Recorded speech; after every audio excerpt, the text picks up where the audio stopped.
Bonsoir à tous et merci de suivre le 19h30 sur RTI2, la chaîne plus proche de vous. Au sommaire de l'actualité, nous ferons un zoom sur Kincha Diarra, jeune entrepreneur qui a fait de la vente en ligne son outil de travail et gagne-pain.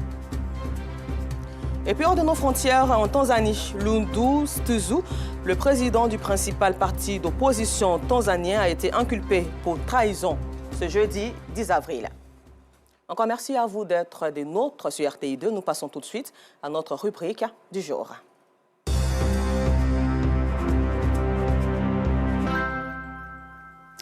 Depuis le bas âge, Kincha Diarra s'adonne à moult activités génératrices de revenus afin d'aider financièrement sa famille. De la vente de charbon, en passant par la vente de poissons, aux œufs et des oignons, Kincha a vendu tous ses produits pour payer ses frais de scolarité. En 2022, grâce aux réseaux sociaux et avec 2 millions de followers, elle a eu plus de contrats de publicité. Âgée seulement de 22 ans, elle et sa mère détiennent aujourd'hui un magasin de vente d'oignons. Et sur ses pages, elle présente son quotidien à ses abonnés afin de les inciter au travail et surtout faciliter ses ventes. Suivez l'histoire de Kincha Diarra avec Assistant Diarra, Kader Bachil et Issa Dambélé. Une nouvelle journée débute dans la commune d'Abobo. Comme d'habitude, Salma Diarra, surnommée Kincha Diarra, créatrice de contenu, commence sa journée avec un rituel. Pleine de joie et d'énergie, elle publie une vidéo sur ses réseaux sociaux. Ces vidéos souvent virales peuvent atteindre des millions de vues en un temps record.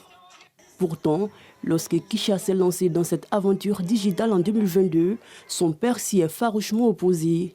Il craignait que sa fille se détourne des valeurs morales et spirituelles qu'il lui a transmises. Mais Kincha a su les rassurer en se focalisant sur son activité principale, la vente d'oignons. Il ne faut pas faire un connerie que moi je ne peux pas, ça passe, moi je suis musulman. Vidéo là, ça c'est pas un petit affaire, hein. On les voit partout. C'est pourquoi j'étais fâché. Si tu es un père de famille, il faut faire très attention.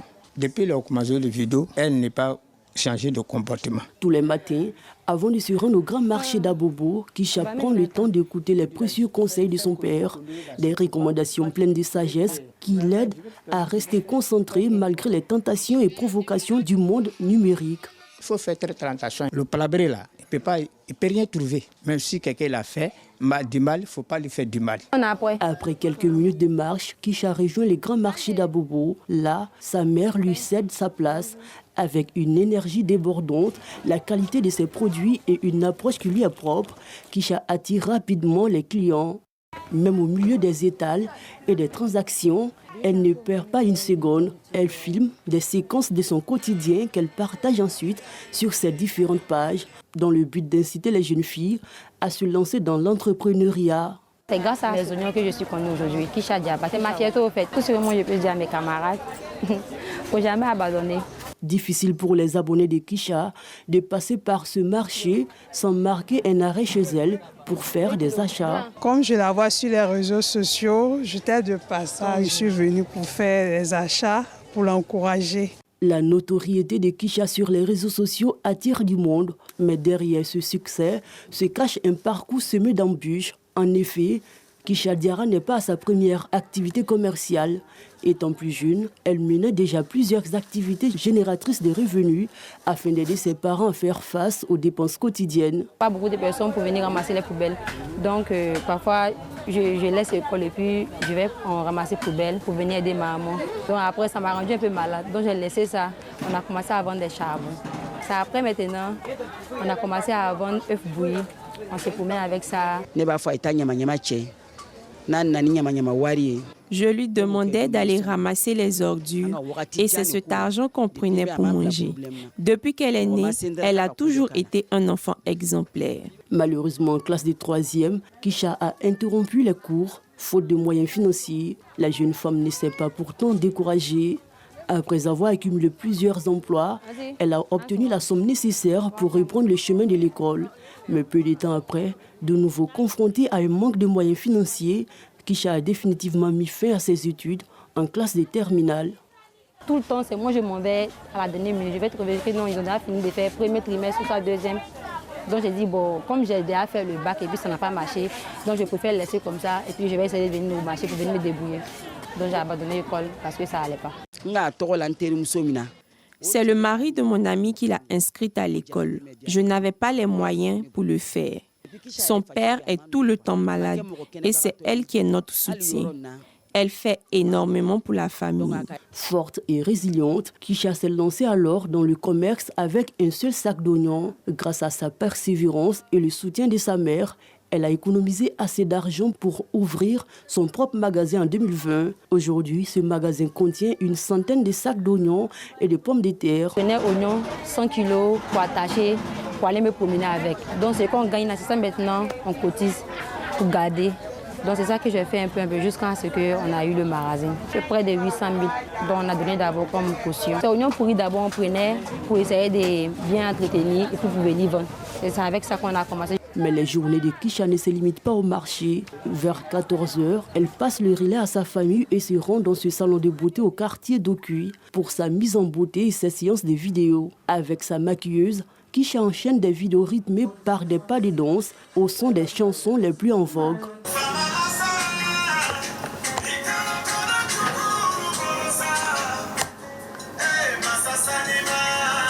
Chaque jour qu'elle vient là, je la filme. C'est quelqu'un, elle est très connue.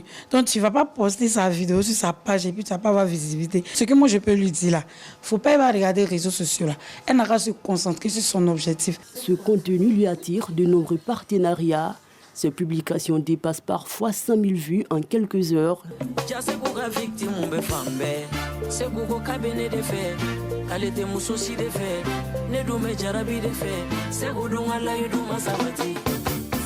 Mais ce monde numérique peut parfois se retourner contre elle. Les critiques, les malentendus ou les campagnes de dénigrement assombrissent souvent ces journées. Ce qui m'a fait beaucoup regretter, c'est à cause des harcèlements que je reçois. Et puis il y a les injures même qu'on me dit. Donc parfois je me dis, si j'étais une fille qui était dans mon coin, je ne connaissais pas les réseaux sociaux, même si j'avais une difficulté dans ma vie, personne n'aura savoir. Et mariage. C'est les commentaires comme ça que moi j'ai reçu tout le temps. Parfois quand mes parents sortent comme ça et puis après quand les gars rentrent, ils me font asseoir pour dire qu'on est sorti aujourd'hui, tant personne n'a parlé, mais eux ils ne parlent pas. Ils disent que c'est mon bonheur qui compte à leurs yeux. Personne ne souhaite de se marier et puis après pour revenir chez les parents. Chez nous même, on peut dire que c'est la honte. Mais quand ça ne va pas, il faut rentrer. Les jours qu'on vient donner cours là, tout le monde est présent, mais quand ça ne va pas, il n'y a personne. C'est toi seul tu es là-bas. Tu n'es pas obligé de venir même sur les réseaux sociaux. Mais rien ne l'arrête. Après ces vidéos, Kisha se rend dans cette boutique partenaire où elle fait la publicité des chaussures et sacs pour femmes. Hello, j'espère que vous allez bien. Moi, je vais super bien. Donc, tu sais qu'actuellement, on est en promotion. Tu sais que tu es intéressé, tu passes ta commande. Après la publicité, l'article porté lui revient. Ensuite, elle met le cap sur ce second magasin, toujours dans la commune d'Abobo. Cette fois, pour une publicité des bassins, tissu à base de coton caractérisé par une éclatante brillance. L'impact de Kisha est réel. Les commerçants enregistrent des milliers de clients grâce à son partenariat. La première vidéo, ça m'a fait rapporter beaucoup de clients. Fait un partenariat avec elle, ça vaut maintenant 3 ans. C'est une personne aussi qui aime son travail, elle travaille bien aussi. Quand on commence la promo comme ça, chaque jour elle est là. Il y a les partenariats même de 200 000, 150 000, mais ça dépend. Parce que moi, j'ai fait une vidéo à 60 000. Quand ça marche même, les gars me donnent plus même que ce qu'ils demandent. Il y a certaines personnes, quand tu vas dans les magasins, tu peux prendre tout ce que tu veux. Par exemple, ici, comme ça, quand je vois un bazar qui me plaît, je prends. Le métier de créateur de contenu n'est pas sans difficulté. Certaines personnes, quand on commence à faire partenariat avec eux et que ça commence à donner, et ils refusent de te payer. Donc, c'est à cause de ça aussi. Quand moi, je vois que tu veux refuser de donner mon argent, soyez vu aussi, tu m'as rien donné, mais tu veux que devenir commencer d'abord. Moi, je dis non. Grâce à sa détermination, son commerce florissant et les opportunités offertes par les réseaux sociaux, Kisha Diarra est sur le point de réaliser l'un de ses rêves, devenir une femme totalement indépendante. Dans quelques mois seulement, le monde va avoir le bien. Vendre des chaussures, dentelles. Il y a beaucoup de conseils à donner à mes soeurs. D'abord, tu commences avec ce que tu as. Là, au fil du temps, tu auras ce que tu mérites. Parce que quand tu travailles bien, tu reçois bien. Travaille beaucoup, ne comptez pas si quelqu'un... Aujourd'hui, elle est l'espoir de toute une famille et une source d'inspiration pour son entourage. Bon, aujourd'hui, là, elle paye les factures, le jumeau, elle paye maison. Elle n'a pas changé de quoi parce qu'elle a eu l'argent ou bien elle a eu quelque chose. Non, sa vie n'a pas changé. C'est toujours la même vie. Elle n'a qu'à rester toujours dans ses comportements. dans sa sagesse. La résilience, la détermination et l'acharnement au travail, voilà les maîtres mots qui définissent Kisha Diarra. Partie des zéros, elle est aujourd'hui une étoile montante du commerce local et de l'influence digitale. Plein succès à Dame Kisha Diarra.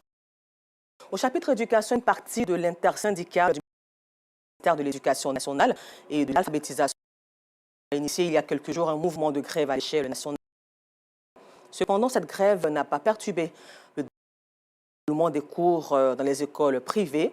Ce jeudi 10 avril, nos équipes de reportage se sont donc rendues dans certaines écoles du district autonome d'Abidjan pour le constat.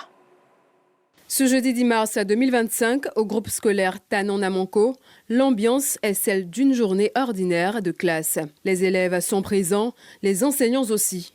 L'activité pédagogique suit son cours habituel.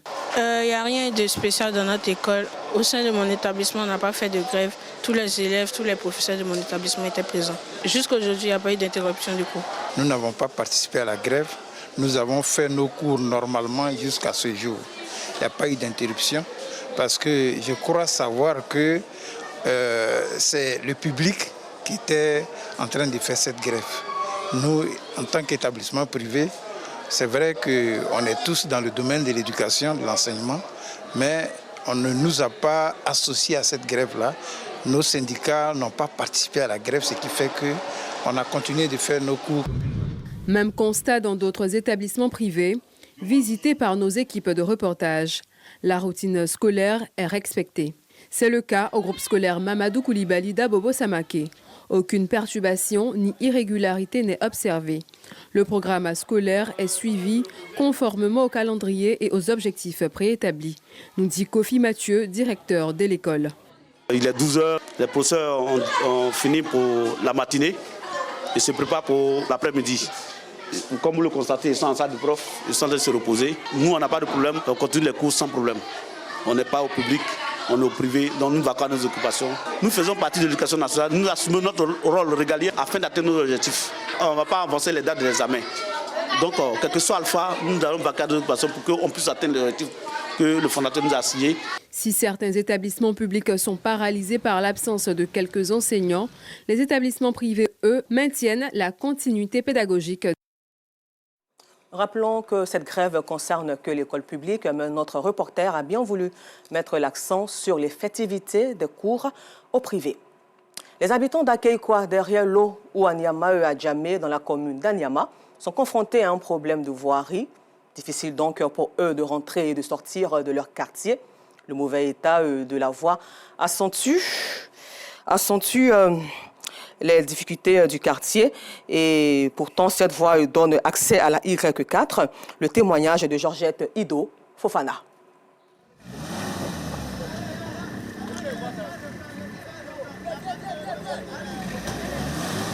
C'est le quotidien des automobilistes d'Anyama-Djamé, un quartier de la commune d'Anyama.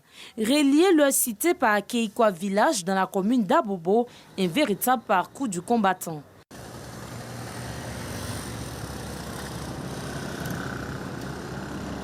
J'ai essayé de monter la côte et puis le cardan est sorti.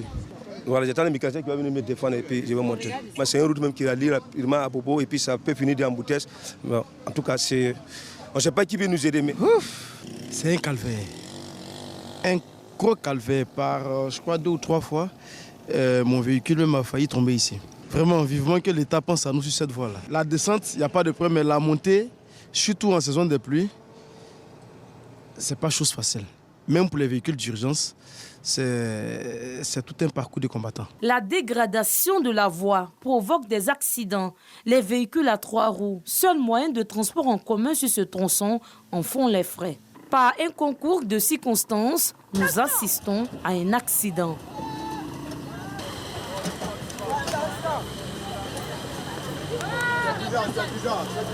C'est la rue d'or,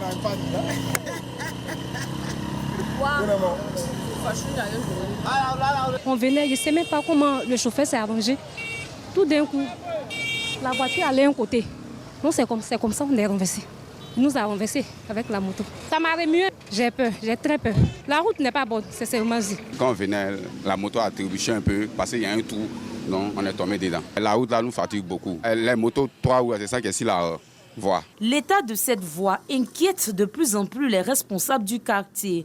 Ils plaident pour son reprofilage avant la saison des pluies. Bientôt c'est la saison pluvieuse, on a peur.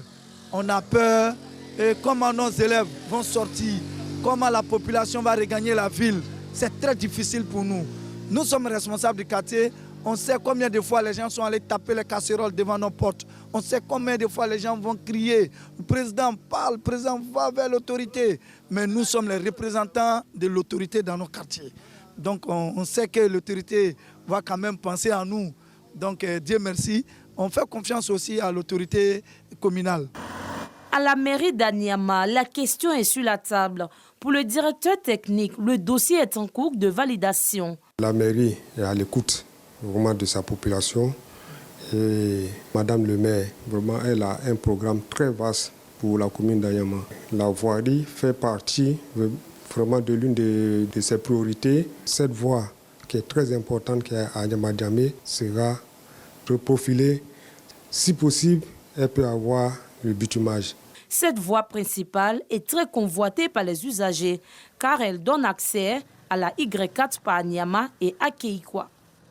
Et pour parler formation, une structure spécialisée dans le domaine digital a organisé un atelier de formation pour former les acteurs du monde numérique sur les principes et les avantages de l'intelligence artificielle au sein des entreprises.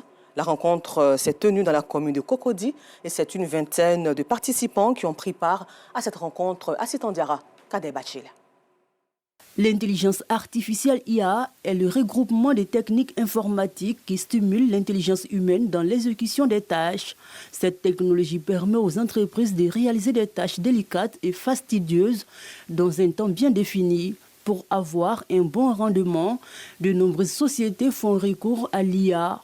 C'est le cas ce jour dans la commune de Cocody où une vingtaine d'agents et chefs de projet se forment sur les principes de l'IA et ses avantages dans un monde professionnel. C'est une formation qui vise à donner les fondamentaux aux participants afin d'avoir le minimum qu'il faut pour pouvoir utiliser l'intelligence artificielle, notamment ChatGPT, au travail, à la maison, un peu partout. Il y a beaucoup de chefs d'entreprise qui sont venus et donc on va leur montrer un peu comment est-ce qu'ils peuvent améliorer la gestion de leur entreprise à travers l'outil. Dans l'Occident, 80% des entreprises utilisent déjà l'IA d'une manière ou d'une autre. Et donc c'est vrai que pour moi, il est l'heure que l'Afrique se mette au diapason. Une formation qui va apporter un plus à l'efficacité des participants au sein de leur structure. Cette formation nous permettra par exemple de pouvoir créer des plateformes intuitives et afin de permettre aux différents utilisateurs de travailler beaucoup plus sereinement. L'IA intervient dans le processus métier. Tous les métiers qui existent sont impactés par l'IA. Et si vous voulez optimiser ce que vous faites, vous êtes obligé de développer des compétences en la matière. Vous pouvez passer 4-7 heures sur un travail que vous pouvez faire en 20 minutes. Ça nous aide à mieux faire ce que nous faisons. L'intelligence artificielle joue aujourd'hui un rôle primordial dans l'évolution de certains domaines tels que la santé, la finance, l'éducation, le transport, le média et l'informatique. Et dans le Bouaké, les nouveaux pensionnaires des 2 centres du service civique de Bouaké ont été présentés au drapeau. La cérémonie s'est déroulée en présence des autorités administratives de la région et de leurs instructeurs, au nombre desquels des civils et militaires. C'est un reportage de Gervais Kouassi et Charles Tatou de RTI Bouaké que vous verrez demain à 19h30. Et puis nous terminons ce temps d'information en Tanzanie où il faut savoir que Tundu Lissu, le président du principal parti d'opposition tanzanien, a été inculpé pour trahison ce jeudi 10 avril selon l'un de ses avocats. Tundu Lissu avait été arrêté hier mercredi 9 avril, alors que la répression politique s'accroît en Tanzanie, où une présidentielle doit se tenir en octobre. Il a été accusé de trahison sans possibilité de libération sous caution et de publication de fausses informations. Encore merci à vous de nous avoir suivis. Ce temps d'information est à revoir à 23h15, toujours sur RTI2.